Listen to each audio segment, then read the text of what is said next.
Okay, let's talk the new Venom movie. Venom, Let There Be Carnage. What a title. What a terrible title. Like, what? Oh, I think retroactively they made the film. Somebody said that in the film, and then they're like, that's the title. Reference. Get it? So, full disclosure to you all. I've never seen the first Venom movie. I am not the target audience for that. I have never liked Venom. He, to me, is a byproduct of an era of comic books and creators that I'm just like, yeah, I don't care. I don't need to see this. I get it. He's dark. He's mysterious. He's gritty. He's like the anti-hero personified. Cool.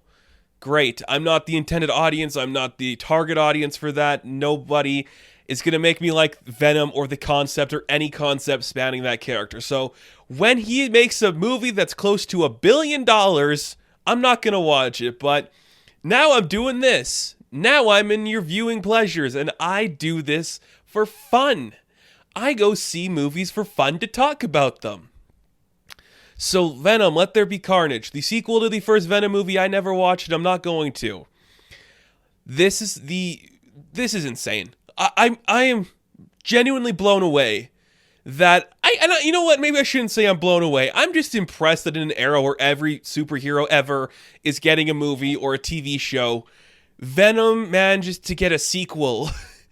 And by golly, is this film it's just a weird mess. It is almost not a real film in a sense. It's way too just trope after cliche thrown into the mixer and be like, hey, people like Carnage, let's build a story around that. This only exists because somebody said the first Venom movie shouldn't have Carnage. We tease him for the sequel. That's all this is. This is just like, you got Carnage, here's Carnage, we don't need to make a plot. Because this film really is just a treasure trove of other film ideas thrown into whatever the hell it is. It deals with this theme that I really hate. I really don't like, especially in sequel. It goes to like that sequelitis I feel is just like, how do we establish new conflict for our characters? Oh, we just make them separate and come back together in the end so they learn their lesson that they need each other. That's the point of the first film. That shouldn't be the point of your second film. There should be a different type of turmoil that's not personal. It's more outgoing. I don't know. It's just weird, and it was so easily done and everything. So this being my first exposure to Tom Hardy's Eddie Brock and my exposure to Tom Hardy's Venom, I gotta say, I hate it. I completely love the idea that everybody around Eddie Brock hates him and that he's a useless human and that he can't get his shit together. That is accurate. That is cool. I like that idea because he is a piece of shit. I wouldn't want to spend time with him. I would want to punch him in his face. He's a dick. He sucks. He just plays this manic, overly paranoid freak that I couldn't stand to be around in real life. I would hate to be around this guy. But then this is a weird comparison. You got Venom, and the entire time I'm watching this film, I'm just like, why does Venom remind me so much of Fraser Crane? Just in the way he's acting and betraying himself. Like, the relationship between Venom and Eddie reminded me so much of Fraser and Niles. I'm just like, these two guys who think they're cool, but they're not really. They're kind of fighting, trying to get their stuff together. They're socially awkward in the world around them. But they're two completely different types of characters. The Crane boys are very, smart. Eddie's a dumbass. Venom's a dumbass. But I'm like, the mannerisms, the way he's talking, the way he's just frantically trying to make dinner and socialize, it seemed very Fraser Crane to me. And that was the only part about Venom I liked. The voice sucked. There are certain moments where they're talking so fast and quietly that Tom Hardy's natural speaking tone comes in, and it's kind of gruff and you can't understand it. But then there's other times where he's just completely letting loose and just like losing his mind. And I think that stuff's great. Like when he's just frantically looking at a computer or having the Venom control him and he's drawing shit. I'm just like, this is weird. What's going on here? Is this the first movie? Because that shit is weird and not something you'd see in a sequel. It was just bizarre and off-putting at times, but I gotta commend it for sticking true to that style of feel. It's schlucky. I think that's the intended purpose of this. If it's not intended to be a joke, then it's unintentionally funny. because I hate the characters and the fact that they are bad together and good bad together and just around each other. It works because of how much they suck. And if the in-joke is that Venom and Eddie suck, then that's funny. But if the joke isn't that they suck and that people genuinely think these characters are compelling and interesting, then it's still funny. Because they're bad characters. It's just so stupid and dumb, and I don't get it. Michelle Williams is in this, completely wasted. I know she was in the first movie being the love interest. This time around, it does the cardinal sin of sequels, where she remarries a guy with black hair who's not as cool as our main guy. Yeah, I love sequels. And again, I'm just like, you've seen that in everything. Everything has that, and it's so basic and dumb. It doesn't add anything. Let's talk about Woody Harrelson's Cletus Cassidy. On paper, that's a great choice. If this was the 90s, I think Woody Harrelson would have been perfect. But this is like a 50-year-old dude, and wow, is it a insane performance, but not the good kind of insane. It's not this like let loose kind of insanity where he's manic and crazy and you're genuinely afraid of him. It plays like a guy who is high or drunk or just like off-putting, trying to play that cool tone where he's just like, hey, I'm playing like a Heath Ledger Joker type. I'm talking like poetry and being so prolific in my words, and I'm so cool, and look at my cool suit, and I'm so fun, and I'm just like, ha ha ha ha, that kind of crazy, just like that classic look that only Woody Harrelson gives, where he's like, that kind of thing. The classic Woody Harrelson shit. And I'll tell you what, it's so not Cletus Cassidy that it hurts. The storyline with Cletus Cassidy in this is so not the character. I think the idea, and I mean this in a nice way, Carnage is your Joker. Okay? It's not Green Goblin. It's not anybody else. If you are at Marvel, Carnage should be treated like your Joker. Just an unstoppable force, devastating a town, a city, a creation, a character. That is what Carnage should be. That is why I didn't care for the Joker film, because it's like, we're going to give him a backstory where we're going to try to feel for him.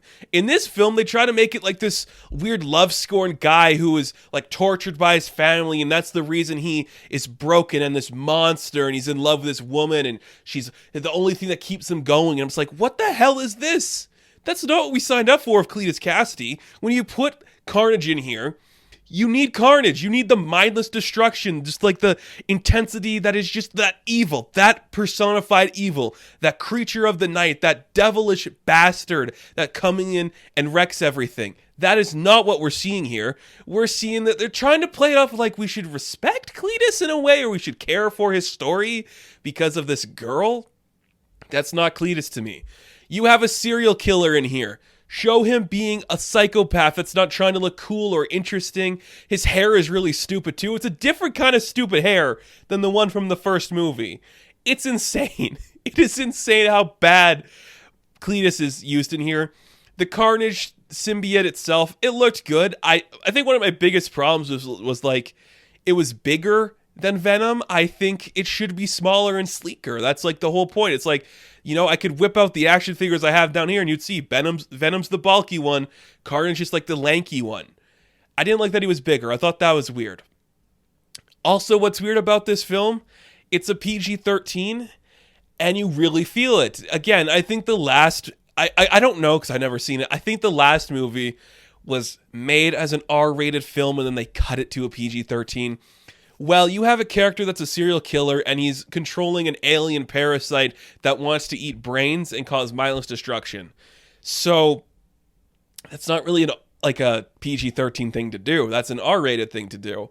And it hindered some stuff. We cut away whenever Venom wants to eat a head. If there's like some death and shit, we don't see the intensity and you really feel that. And they tried, I feel like they kind of nerfed Venom in a sense where he's just like an idiot. And it's weird to me because, we'll get to the end of the film in a bit here, but it's like, you establish in this universe that he's been a hive mind for thousands of years, but he's just like a loser, and he's just walking around like he sucks. Like, there's a scene where he goes to like a weird disco party thing, and I'm sure a general audience is going to be like, that's funny. But to me, who isn't the general audience, who overanalyzes everything and does this for fun, I'm going, What is this? Are we trying to establish like the love story between Eddie and Venom here? And yes, if this was just a straight up love story about these two coming back together after a breakup, it would serve better, but it just feels weak in that respect too, and then nothing feels like a full film when you're looking at it in that regard. Everything about this is weird. It's shot okay. Andy Serkis did a good job shooting it. The CG, it looks kind of video gamey at certain moments, but I can get behind that because how else do you make gooey shit look natural? It's fine. I can get behind that. The acting is abysmal. It's distracting. It sucks. Naomi Harris is Shriek for some fucking reason. Like, why is she in here? That could have been... whatever. Whatever. It's fine. It's 90 minutes. And if you want me to respect you, you make a thing 90 minutes because films don't need to be long. If this was any longer, I would have lost my mind because there's no need for it. You don't need that much backstory or that much emotional tangency for a Venom film. So I'm like, yes, let there be carnage. The carnage ensues. That's all you need. And I'm fine with the length. I think more films should try to strive for this. I think more genre films should try to strive for that timeline. That was great to see.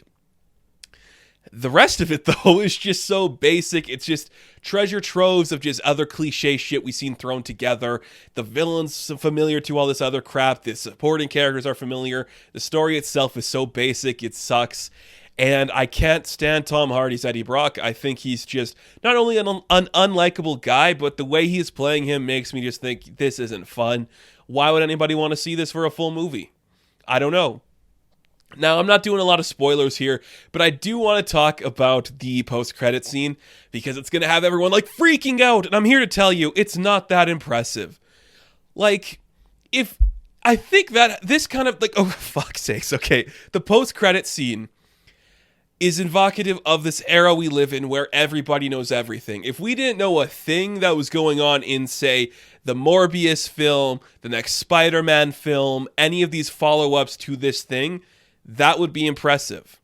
But the fact that we know this stuff is just like, yeah, of course. Like, it's not impressive. Now we're just having this asshole interact with a different asshole, and it just doesn't excite me. It doesn't interest me. And we're going to this area, and I say this all the time, so it's kind of semi-spoilers here. We're going to this area in our movies that is DC and Marvel and just going to like this multiversal arms race where it's like who can do it first, who can do it better, who can do these nostalgia homages better. And I hate that that's the mandate. I hate that's not where we're going because it's not going to have real emotional stakes then if we just have all these things show up and do that. So it sucks. And it didn't get me excited for anything else going on in these films. Bada bing, bada boom. This film's not for me, and Venom's not a character I give two shits about. So, there you go. There's a couple minutes of me talking about this film I'm never going to watch again, except I am because I have tickets to see it again, because I am a shill. I am definitely not a shill. Don't take that to heart. I just don't know how to control myself when it comes to going back to the theaters. I like the experience when it's good. And maybe it'll be good the next time I watch it when I'm maybe a little more drunk. Oh, I can't. Can you imagine how bad Morbius is going to be? Because that's got sex offender and cult leader Jared Leto in it. Oh, Sony, what is wrong with you? What is wrong with you? So Venom, let there be carnage. I'm going to give a 5 out of 10. Now, if I haven't offended you yet, thank you guys so much for watching this review. Be sure to like and subscribe to the channel. As always, you can check me out on Instagram, TikTok, and Twitter, and I will catch you in the next one. Have fun, stay safe, read a Venom book. One of them's probably good, I don't know. Good luck.